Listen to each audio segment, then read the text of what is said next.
নাহমাদুহু ওয়া নুসাল্লি আলা রাসূলিল কারীম। সকল প্রশংসা মহান পরওয়ারদিগার রব্বুল আলামিন আল্লাহর জন্য এবং নবী কারীম সাল্লাল্লাহু আলাইহি সাল্লামের প্রতি দুরূদ ও সালাম। আমি এখন কিছু কথা বলবো, সেগুলো খুব গুরুত্বপূর্ণ।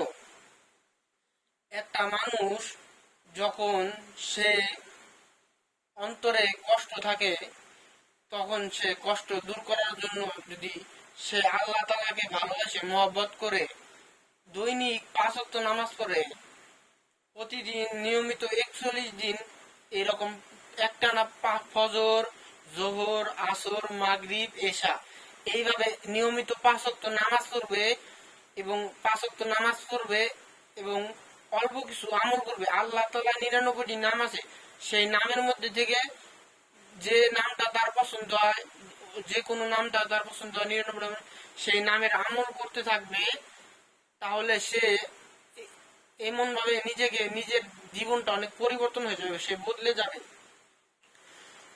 মানুষ তারপর সে যখন সে নামাজটা পড়বে, ফজরের নামাজের মধ্যে দাঁড়াবে, নামাজের সামনে দাঁড়াইলো, তারপর সে যখন চোখটা রাখবে, যেখানে সেজদা দিবে সেই দিকে তাকিয়ে থাকবে এবং সূরা ফাতিহা, হুজুর ইমাম সাহেব যখন সূরা ফাতিহা পড়বে, তখন সে অন্তরে ভাবতে থাকবে যে আমি আল্লাহর সামনে দাঁড়াইছি, আল্লাহকে হাজির নাজির সাক্ষী রেখে আল্লাহর সামনে দাঁড়াইছি, সেই চিন্তা করবে। যখন রুকুতে যাবে, তখন মনে আরেকটা চিন্তা করবে যে আমি আল্লাহ তাআলাকে রুকু করতেছি, এবং সেজদায় গিয়ে সেজদা করবে, আমি আল্লাহকেই সেজদা করতেছি, একমাত্র আল্লাহ ছাড়া কোনো মাবুদ নাই, সেই আল্লাহকেই আমি সেজদা করতেছি। এইভাবে সে সেজদা করবে, এইভাবে নামাজ পড়বে, তারপর সালাম ফিরাবে। এইভাবে প্রতিদিন 5 ওয়াক্ত নিয়মিত ভাবে নামাজের মধ্যে আজে বাজে চিন্তা ভাবনা আসবে ঠিকই, কিন্তু মনোযোগ সহকারে যখন আল্লাহ তাআলাকে হাজির নিয়ে নামাজে দাঁড়াচ্ছি, আল্লাহর কথা স্মরণ করবে, সব চিন্তা দূর হয়ে যাবে।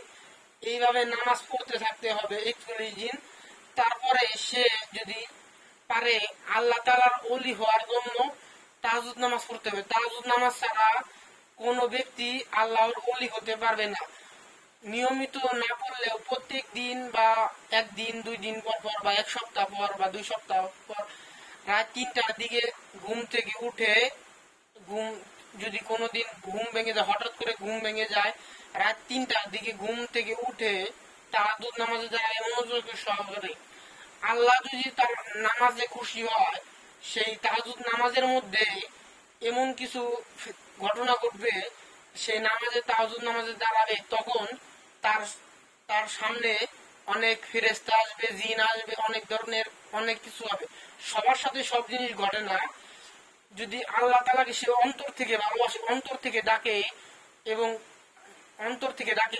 অন্তরে কোনো খারাপ চিন্তা নেই, ভালো চিন্তা আসতেছে সবসময়, পজিটিভ চিন্তা, এরকম ভালো ভালো চিন্তা করে তাহাজ্জুদ নামাজ দাঁড়াইতেছে, দাঁড়ানোর সঙ্গে সঙ্গেই নামাজটা পড়বে মনোযোগ সহকারে। এই তাহাজ্জুদ নামাজ পড়লে কলবে নূর আসে, যখন তার কলবে নূর অতিরিক্ত হয়ে যাবে, সে তার অন্তরের রূহ আছে, সেই রূহের সাথে কথা পর্যন্ত বলতে পারবে। সেগুলো সেগুলো খুব উচ্চ মোকামের অধিবাসী যারা তারা পারবে। এটার জন্য অনেক কঠোর সাধনার প্রয়োজন।